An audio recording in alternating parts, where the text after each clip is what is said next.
Առաջին հերթին ցանկանայինք տեղեկանալ, դուք պատրաստվում եք մասնակցել արդյոք թիմերի առաջնորդների բանավեճին։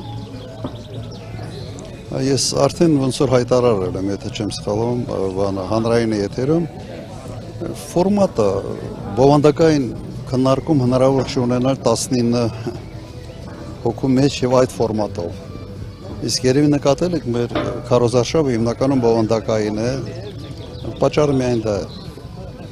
Նաև Նիկոլ Փաշինյանը այսօր հայտարարել է, որ պատվիրակությունները աշխատում են եւ արդեն Վարդերի ու Բանջարեղենի առաջին խմբականակը ծրով ուղևորվել է։ Բայց չի նշում, թե ուր, ասում է, եւ որտեղ կհասնեն կնշենք, թե որ երկիր, ինչ եք կարծում, որ երկիր եւ ինչու է դա գաղտնի պահում, որն է իմաստը դա գաղտնի պահում։ Ստախոսության չեմպիոնը հերթական անգամ փորձում է մարդկանց ուղղակի խաբել։ Անհնար է։ Եվրոմիություն գյուղարտադրանք տանելու համար կրկնեմ այդ միտքը լուրջ ընթացակարգերի հարց կա, սերտիֆիկացման հարց կա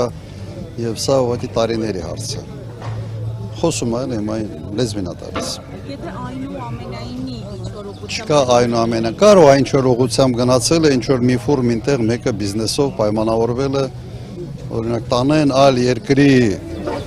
բանով սերտիֆիկատով փորձ են ներմուծել Ռուսաստան, կարող է փորձ են դա անել, բայց դա երկար կյանք չի ունենալու, մեծ ծավալներ չի կարող լինել։ Օրինակ տանեն Վրաստան, փորձ են Վրաստանում թղթերը փոխել եւ որպես Վրաստանում աճեցրած ծաղիկ արտահանել Ռուսաստան, բայց մեկը ինքը արդեն հարկման տակ է հայտնելու, որտեղ ԵՏՄ-ից դուրս է։ Նման ինչ-որ տրյուկեր կարող է փորձեն մեկ մեքենա, երկու մեքենա,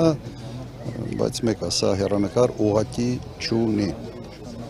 Եվ Փաշինյանը այսօր ակնարկելով Ռուսաստանին ասել է, որ մենք 100 միլիոններով փող էինք տվել, որպեսզի զենք ստանանք եւ այդպես է չենք ստացել։ Եվ հիմա այդ պետությունը պահանջում է, որ մենք ՀՀ-ից շահերի դուրս գործողություններ կատարենք։ Ուրեմն գյուղատնտեսությունը սեփական զարգացնելը դա ՀՀ-ի շահերից դուրս է, թե ներս է, ես հիմա մի քիչ լավ չհասկացա։ Միգուցե նա հենց հանրակրվեի մասին է ԵՄ եւ ԵԱՊՄ հանրակրվեի, որը Վլադիմիր Պուտինը պահանջում է։ Ըստ էության սա վերջնագիր է եւ շատ պարզ ասում են, հիմա դուք եթե այստեղ եք, եթե այնտեղ եք, բայց ձեր ճանապարհը դեպի Եվրոմիություն մենք պատրաստ չենք ֆինանսավորել, սա է ասում Ռուսաստանը։ Բայց ասում է 100 միլիոն մենք գումար ենք տվել եւ մեր Տեղակ չեմ, ընդհանրապես ինքը հեքիաթներ է պատմում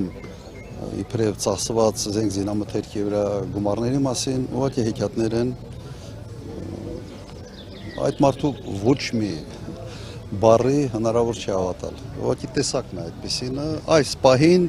ինչ որ մի բան ասի, ասենց իր կրուցիտներով մի բան ասի տակից դուրս գա։ Որքանով եք հավանական համարում, որ հնարավոր է Ռուսաստանին տային 100 միլիոն եւ չստանային զենք։ Ընդհանրապես տեղակ չեմ, թե ինչի մասին ենք խոսում։ Ընդհանրապես տեղակ չեմ։ Եվ համոզված եմ, որ սուտ է։